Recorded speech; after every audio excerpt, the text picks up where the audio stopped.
Halo sobat, jumpa lagi di channel RB. Kali ini kita akan membahas tentang peristiwa yang terjadi baru-baru ini dan sempat menjadi viral di media massa yang menggemparkan warga. Apakah itu? Mari kita bahas. Memang harimau Sumatera mendatangi Dusun 3, Sungai Mungkal, Desa Penyengat, Kecamatan Sungai Apit, pada Kamis 7 Maret 2024, sehabis maghrib sekitar pukul 19 waktu Indonesia Barat.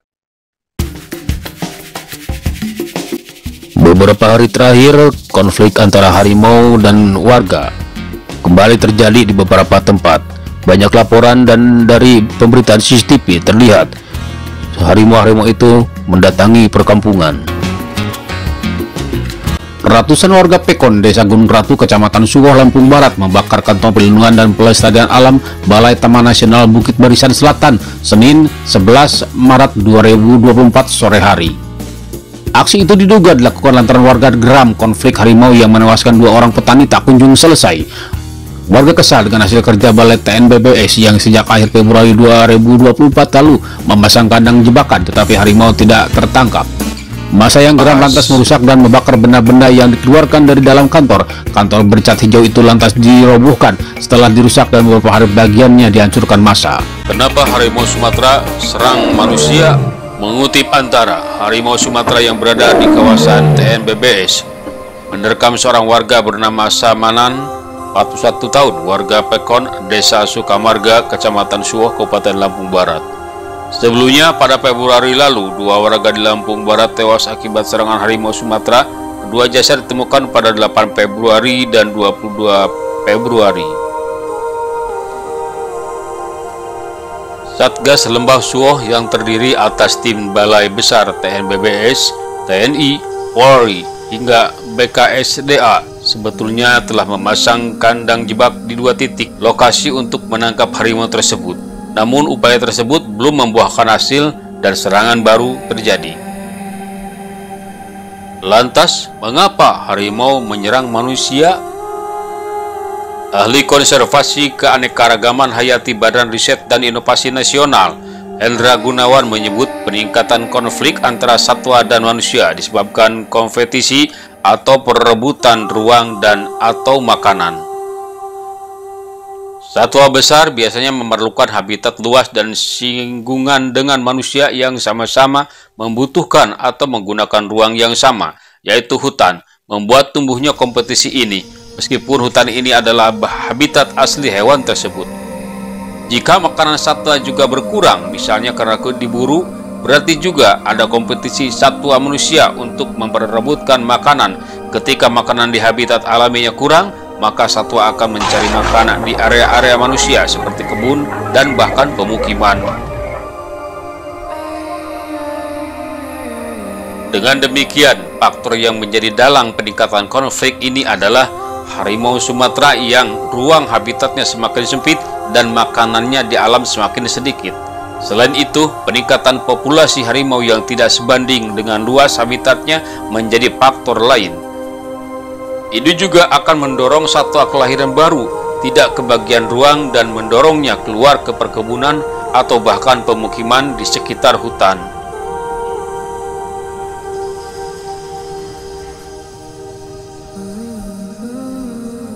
Sebagai catatan, satwa karnivora jantan seperti kucing besar memiliki sifat teritorial dan menandai wilayah teritorialnya dengan urin, feses, atau cakaran di pohon atau tanah.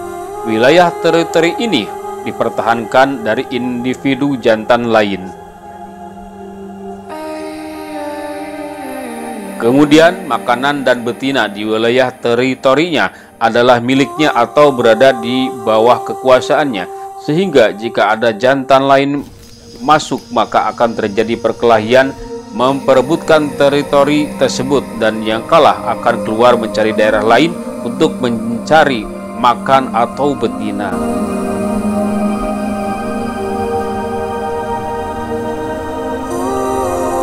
Mengutip Science Direct, harimau Sumatera adalah fauna endemik yang mendiami hutan hujan tropis di Pulau Sumatera, Indonesia.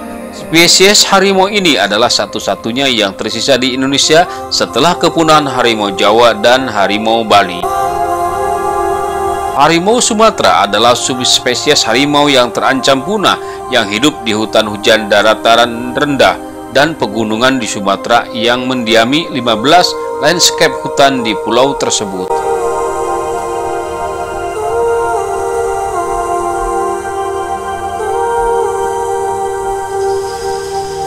Fragmentasi hutan atau fragmentasi habitat dalam kasus konflik satwa manusia. Fragmentasi habitat berarti habitat hutan yang luas terpecah-pecah menjadi potongan hutan yang kecil-kecil dan saling terpisah. Hal ini disebabkan penggunaan lahan selain hutan, misalnya untuk pembangunan jalan raya, lahan pertanian, perkebunan, pemukiman, bahkan juga saluran irigasi, bendungan, jaringan pipa, hingga sutet.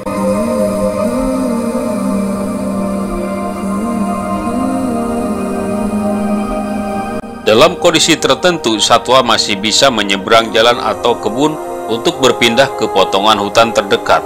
Ini bisa terjadi jika fitur yang memfragmentasinya kecil dan sepi. Tetapi jika fiturnya berupa jalan raya atau pemukiman, terpaksa satwa itu menyeberang jalan raya atau pemukiman. Secara alami, satwa akan menghindari manusia dan keramaian. Artinya, secara alami mereka akan mengambil jarak ratusan meter hingga beberapa kilometer dari kebun atau pemukiman. Jarak ini disebut sebagai efek tepi. Logikanya, tidak ada macan yang duduk-duduk di pinggir jalan tol. Meski jalan tol itu ada di dalam hutan, macan akan mengambil jarak beberapa ratus meter untuk menghindari manusia dan keramaian. Dengan demikian, ketika ada konflik satwa dan manusia, maka kondisi yang ada sudah sangat serius. Satwanya sudah berubah perilakunya, tidak lagi menghindari atau takut pada manusia. Kondisi hutannya mungkin sudah menyusut banyak atau sudah terfragmentasi berat.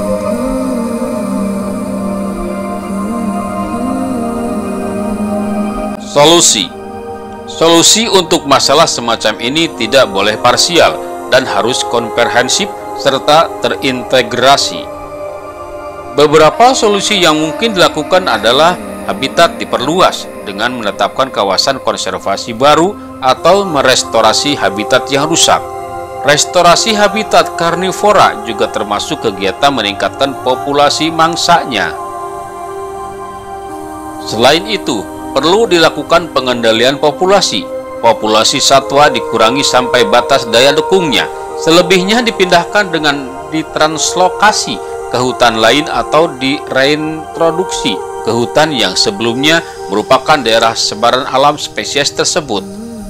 Secara alami, bangsa kucing termasuk yang mudah berkembang biak, sehingga populasinya pasti meningkat terus.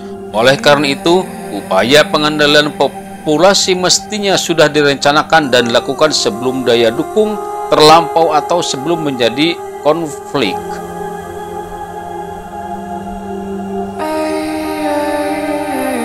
Kemudian solusi berikutnya yang bisa dilakukan adalah habitat yang sudah terfragmentasi dibuatkan koridor penghubung agar ada konektivitas antar fragmen habitat sehingga bisa digunakan oleh satwa. Jika jumlah populasi satwa telah seimbang dengan daya dukung habitatnya, maka tidak akan ada lagi terjadi konflik. Jadi, pengendalian populasi ini penting untuk kondisi saat ini, mengingat tampaknya sudah sulit untuk memperluas habitat.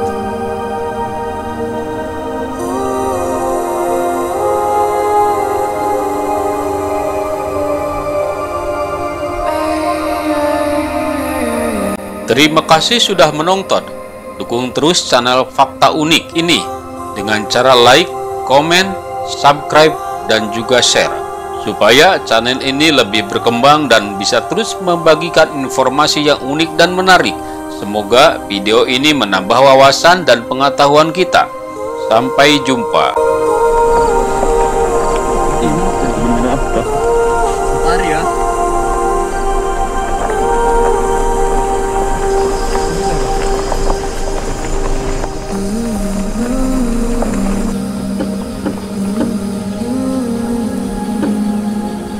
Oh.